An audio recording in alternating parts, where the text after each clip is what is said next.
While the brilliance of I Remember You was hidden with a synopsis that makes it sound like any other Goofy episode in the series, that's not at all the case with its follow-up episode, Simon and Marcy, as there was no chance that Marceline telling the story of her and Ice King's past would result in anything besides a terrific 11 minutes. But besides the plethora of background storytelling and great performances in this episode, as well as the likely intentional parallels to Cormac McCarthy's The Road, what really makes it stand out in the 10 years since it first aired is how much focus it puts onto characterizing Simon and his forced descent into madness, and that's what we're talking about today. In this last pre-Fiona and Cake video, we're going to go through the episode, discuss the surprisingly sweet frame story and the unsurprisingly devastating tale within, and break down how Marcy and Simon's adventures depict the creation of Adventure Time's initial antagonist in such a memorably gut-wrenching way.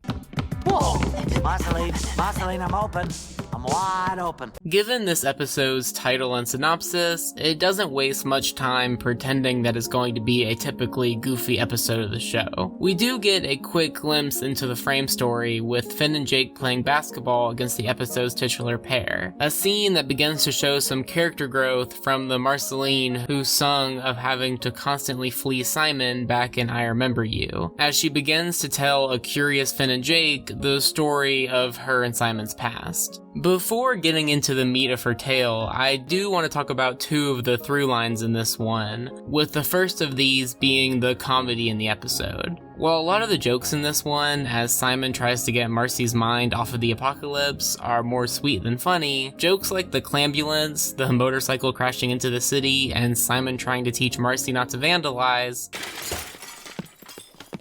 Vandalism is wrong, Marcy. Okay. Are all pretty genuinely funny, all without taking away from the gut-wrenching story taking place. Speaking of which, the second thing I want to quickly mention is just how mind-blowing the voice acting is in this one. Ava Akers, who plays the young Marceline, does such a fantastic job in both the goofier moments in this one, as well as the genuinely tragic ones. And it shouldn't come as a surprise, the masterclass that Tom Kenny puts on in this episode. While a lot of his voice roles, both in and outside of the series, are comedy focused, it's episodes like this that truly show how much of a generational voice talent Tom Kenny truly is. Obviously, I'm not going to go through the rest of this video without mentioning either one of those things, but I thought I would give them a quick mention before getting into the bulk of the story. Speaking of which, the time card as we transition into the old OO explicitly mentions that this frame story is taking place on the anniversary of the events of the episode, which while this is possibly just to emphasize the importance of this specific Simon and Marcy story, I think it also implies that since such a traumatic event just happened to take place on the same day that Marcy decided to tell this story, that these kinds of memorably traumatic events as Simon succumbed to the crown were quite prevalent in a young Marcy's life. Because this episode is a flashback to a story that we already know the ending to, it never tries to artificially raise the stakes in any way, as the premise of an immortal Marcy getting a pretty mild cold doesn't exactly affect the audience in the same way that it does a frantic Simon. And because of this, the episode is more focused on having specific moments that highlight both the pair's relationship and how it's affected by Simon's use of the crown and subsequent loss of his sanity. After two really sweet moments between the pair, with Simon making Marcy smile as much as he can, we get to the first real moment of tension in the episode, as the two of them hear rustling in the bushes, with Marcy begging Simon to not put on the crown, something that he eventually deems necessary to do anyway, immediately bursting into an only slightly less manic and surprisingly cruel version of the Ice King from a millennia later. And in a moment that highlights the full harshness of this version of OO, even after the rustler is revealed to be the most innocent creature in the form of a deer, a crazed Simon still freezes the creature, with a later scene confirming confirming that Simon and Marcy do indeed kill and cook the buck. Before then though, Marcy has to forcefully remove the crown from Simon, and for a few moments afterwards, he's still in full Ice King mode, manically laughing while Marcy is petrified at what she's seeing. While Simon is able to eventually get back into Simon mode and reassure Marcy that he's going to be okay, that facade, just like his glasses, is beginning to crack. As the deer cooks in the background, Simon continues to try and cheer Marcy up,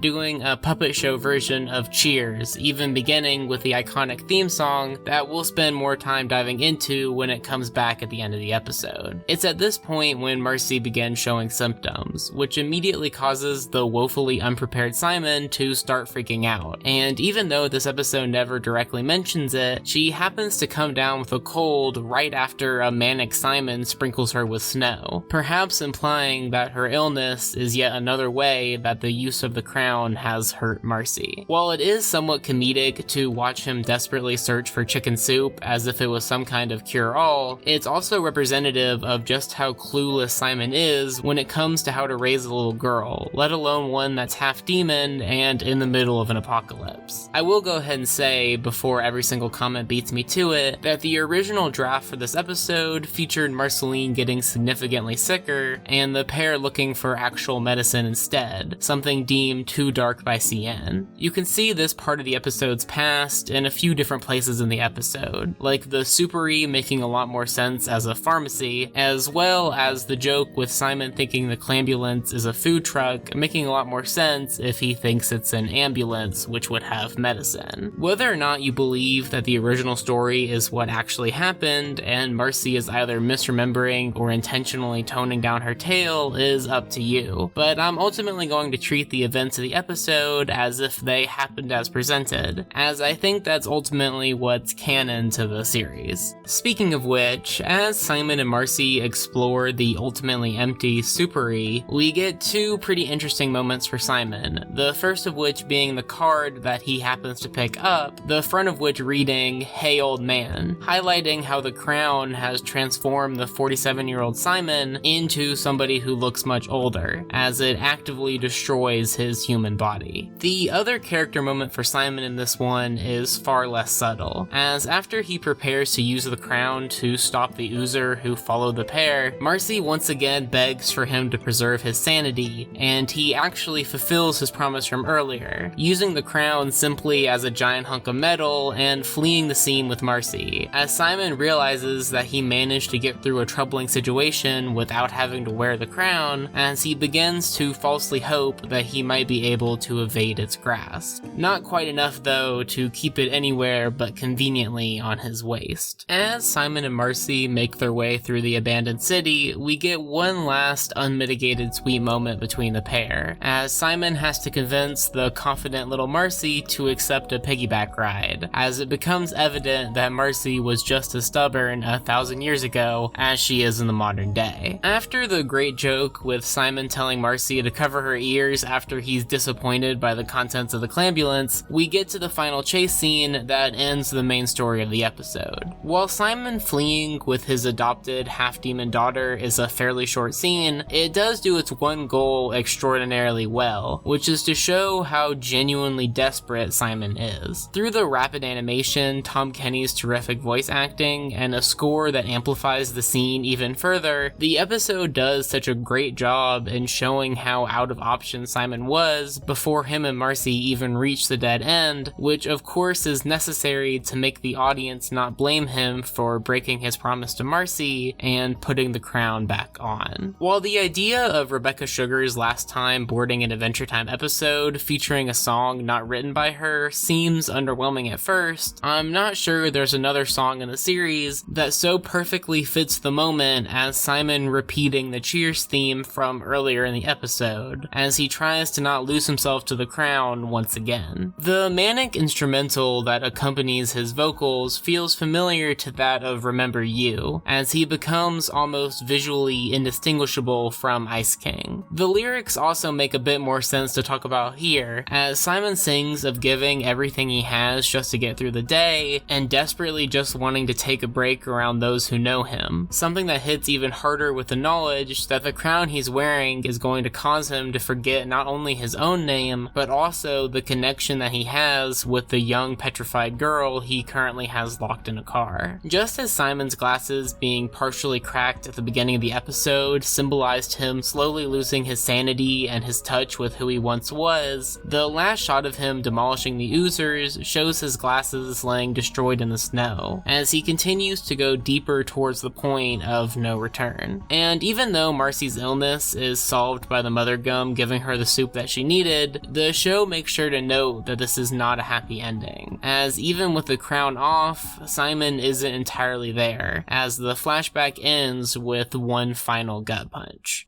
I love you, Simon. I love you,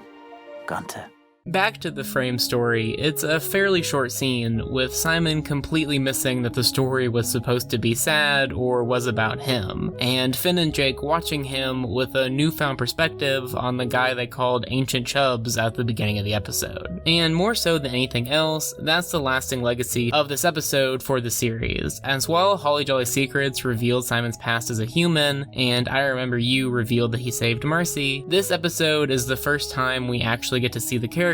for an extended period of time, flaws and all. The reason that Simon's portrayal in this episode is so impactful is because while you can tell that he genuinely wants the best for Marcy, he's also woefully unprepared for the situation that he's found himself in. And it's this humanization of Simon as a somewhat flawed character that allows the audience to feel so terrible for everything he goes through in this episode, and the implication that this is just one example of the horrors of losing himself to the crown. And while the structure of this episode is on the surface somewhat simple, with a character making a promise and then being forced to break it, this episode diverts from that trope by not expecting you to pick sides, but instead sympathize with the horrible situation that both characters have been put in. As while Simon never had any choice but to put on the crown in the end and break Marcy's heart, she obviously was going to feel devastated watching the only person in her life slowly destroy his mind and body. But whereas I Remember You ended in its saddest moment, Simon and Marcy does have a somewhat happy ending back in the present, as we see the weight lifted off Marceline as she's able to tell somebody about her and Simon's past. Finn and Jake continue to see Simon in a more empathetic light, and most importantly of all, Ice King seems happy to be around people who actually want to be around him, something that he presumably didn't have for a very, very long time.